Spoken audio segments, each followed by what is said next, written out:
UP में जारी हुई एसआईआर की ड्राफ्ट सूची से जुड़ी हुई हमारी अगली खबर है। दरअसल कल चुनाव आयोग ने प्रदेश में हुई एसआईआर प्रक्रिया के तहत ड्राफ्ट मतदाता सूची जारी की। इस सूची में बड़े पैमाने पर बदलाव भी देखने को मिले, जिसमें करीब 2,89,00,000 मतदाताओं के नाम हटाए गए हैं। पहले राज्य में कुल 15,44,00,000 मतदाता थे, जो अब घटकर 12,55,00,000 रह गए। ये छटनी कुल मतदाताओं का लगभग 18.7% है, जो देश में सबसे ज्यादा है।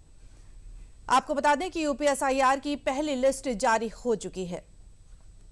चुनाव आयोग द्वारा जारी आंकड़ों के मुताबिक इतनी बड़ी संख्या में नाम कटने की बड़ी वजह क्या रही है, ये भी हम आपको बता देते हैं। 46.23 लाख मतदाता मृत पाए गए। यूपी में एसआईआर ड्राफ्ट वोटर लिस्ट में जो नाम कटने की बड़ी वजहें हैं, उसके बारे में हम आपको बता रहे हैं कि 2.17 करोड़ मतदाता स्थानांतरित या अनुपस्थित मिले। साथ ही 25.47 लाख मतदाता एक से अधिक स्थानों पर पंजीकृत पाए गए। इन्हीं कारणों से कुल 2.89 करोड़ नाम ड्राफ्ट सूची से बाहर किए गए। इसी के साथ आपको यह भी हम बता दें कि कहां सबसे ज्यादा नाम कटे हैं। यूपी में जो 2,89,00,000 मतदाताओं के नाम कटे हैं, उनमें सबसे ज्यादा नाम लखनऊ से कटे हैं। और ये जो ड्राफ्ट वोटर लिस्ट आई है, ये सभी 75 जिलों की है। और अब इसमें सबसे ज्यादा किन 10 जिलों में नाम कटे हैं, उसके बारे में भी हम आपको बता दें कि कौन से वो 10 जिले हैं जिनमें सबसे कम नाम कटे हैं। ग्राफिक्स के जरिए हम आपको बता दें कि लखनऊ, बलरामपुर, मेरठ, गौतम बुद्ध नगर, आगरा। लखनऊ में 30.5, बलरामपुर में 25.98, मेरठ में 24.66, उसके साथ ही गौतम बुद्ध नगर में 23.98, आगरा में 23.25, गाजियाबाद 28.83, कानपुर 25.50, प्रयागराज 24.64, शाहजहांपुर 21.76, बरेली 20.99। ये यूपी के 10 जिले जहां सबसे कम नाम काटे गए हैं। ललितपुर 9.96, महोबा 12.42, अमरोहा 13.22, चित्रकूट 13.67, अंबेडकर नगर 13.82, हमीरपुर 10.78, बांदा 13.00 यानी 13%, पीलीभीत 13.61%, गाजीपुर 13.85, झांसी 13.92%, जहां सबसे कम नाम काटे गए हैं। हालांकि जिन वोटरों का नाम ड्राफ्ट सूची में शामिल नहीं है, उनके पास अपना नाम सूची में शामिल करने का एक और मौका होगा। ऐसे वोटर चुनाव आयोग की ओर से जारी फॉर्म भरकर अपना नाम शामिल कर सकते हैं। 6 फरवरी तक दर्ज होंगी आपत्तियां। 6 फरवरी तक मतदाता सूची पर दावे व आपत्तियां ली जाएंगी। 27 फरवरी तक इन दावों और आपत्तियों का निस्तारण किया जाएगा। जी हां, 27 फरवरी तक इन दावों और आपत्तियों पर निस्तारण किया जाएगा और अंतिम सूची प्रकाशन 6 मार्च को किया जाएगा। मंगलवार से 6 फरवरी तक मतदाता सूची पर दावे और आपत्तियां ली जाएंगी। दरअसल प्रदेश में अगले साल विधानसभा चुनाव होने हैं और इसी बीच जब चुनाव आयोग की ओर से जारी कच्ची वोटर लिस्ट में इतनी बड़ी संख्या में नाम कटे, तो सियासी महकमा भी हरकत में आ गया। वोटरों के नाम कटने को लेकर बीजेपी और सपा एक दूसरे को लगातार हमलावर है। दोनों ओर से दावा किया जा रहा है कि दूसरे पक्ष के वोट कट गए हैं। हालांकि इस वक्त सभी राजनीतिक दलों की ओर से अपने कार्यकर्ताओं को बूथ लेवल पर जाकर वोटर लिस्ट में छूटे हुए नामों को जुड़वाने के निर्देश जारी किए गए हैं। आपको बता दें कि सपा बीजेपी ने कार्यकर्ताओं को बूथ लेवल स्तर पर काम करने के निर्देश दिए हैं। और इस विषय पर जानकारी देने के लिए हमारे साथ विकास सिंह जी जुड़े हुए हैं। आइए इनसे जानते हैं।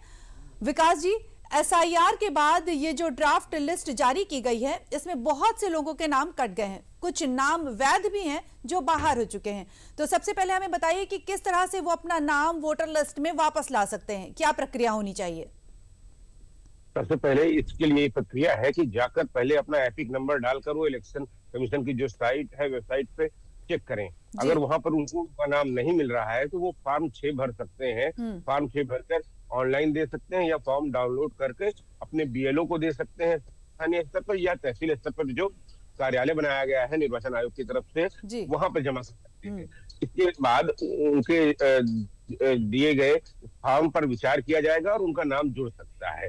इसके लिए कल शाम को प्रेस कॉन्फ्रेंस के बाद एक राजनीतिक दलों के साथ भी बैठक हुई, जिसमें आयोग ने सारी जानकारी उनको बताई और इसके साथ ही अब राजनीतिक पार्टियों से सहयोग भी मांगा कि उनके द्वारा जो बीएलए एजेंट जो थे, बूथ लेवल एजेंट, वो लोग भी इसमें मदद करें। अगर लगता है किसी का नाम गलत कट गया है तो उसको नाम जुड़वाने में उनके लिए फॉर्म से भरवाने के लिए वो भी लोग प्रयासरत करें।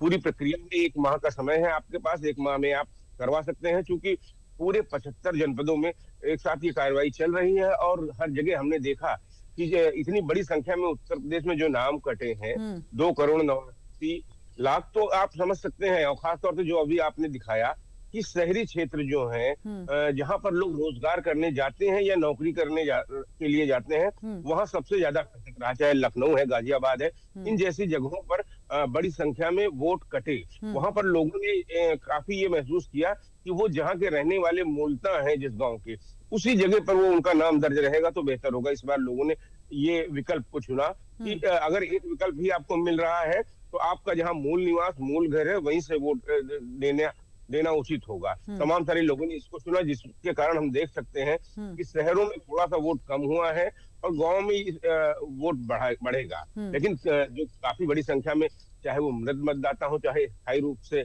स्थानांतरित मतदाता हो, या एक से ज्यादा नाम जिनके थे वो नाम काटे गए हैं। तो अब इसके बाद अब सबसे बड़ी बात है कि फॉर्म 6 भरकर तमाम सारे लोग जो उपयुक्त हैं, जो एक ही जगह होंगे, क्योंकि एक से ज्यादा मतदान पत्र नहीं बनेगा, मतदाता पहचान पत्र, इसलिए सिंगल वोटर आईडी आप जहां सेलेक्ट करना चाहते हैं आप वहां करिए, दूसरी जगह नहीं होगा तो वो आप कर सकते हैं, चिन्हित कर सकते हैं।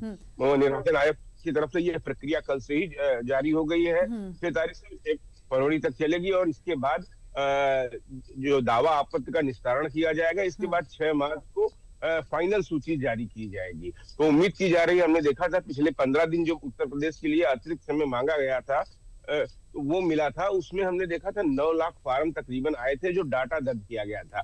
माना यह जा रहा है कि और भी जगह हो सकता है बीएलए के पास तमाम सारे फार्म पहुंचे हों, जिनको अभी ऑनलाइन किया जाएगा। तो एक बड़ी संख्या एक ऐसी होगी जो नए वोटर चाहे हो या जिनके नाम गलती से कट गए हों या वो पहुंच ना पाए हों, जगह पे ना मिले हों, तो वो लोग फॉर्म 6 के द्वारा आ सकते हैं। अपना मताधिकार का जो उनका है उसका जो है लिए आप पहचान पत्र उनका बनेगा। निर्वाचन आयोग की तरफ से स्पष्ट कहा गया है कि यह जो काम किया गया है SIR, इसमें वोटर की पहचान की गई है, सही वोटर की पहचान की गई है, गलत वोटर ना बने, एक से ज्यादा मतदान पहचान पत्र ना बने, और जो अवैध रूप से रह रहे हैं उन लोगों के पहचान पत्र ना बने। ये सारी प्रक्रिया की गई है और इसके बाद अब जो नतीजा आया है सामने देखने को मिल रहा है कि उत्तर प्रदेश में जो सबसे बड़ी आबादी वाला राज्य था, 15,44,00,000 की लिस्ट थी, इसमें 12,55,00,000 की बची हुई है।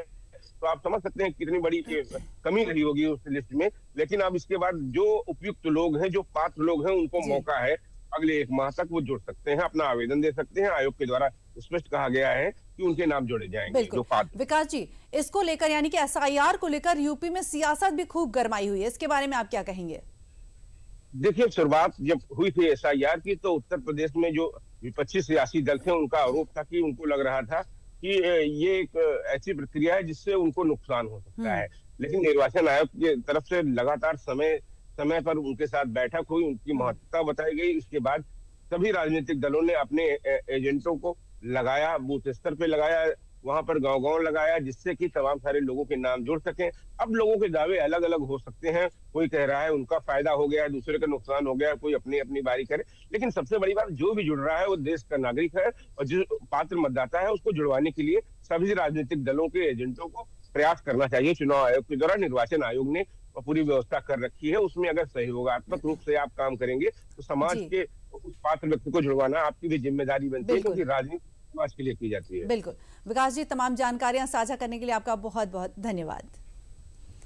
और इसी के साथ चलते हैं अपनी अगली खबर की ओर। आज का एजेंडा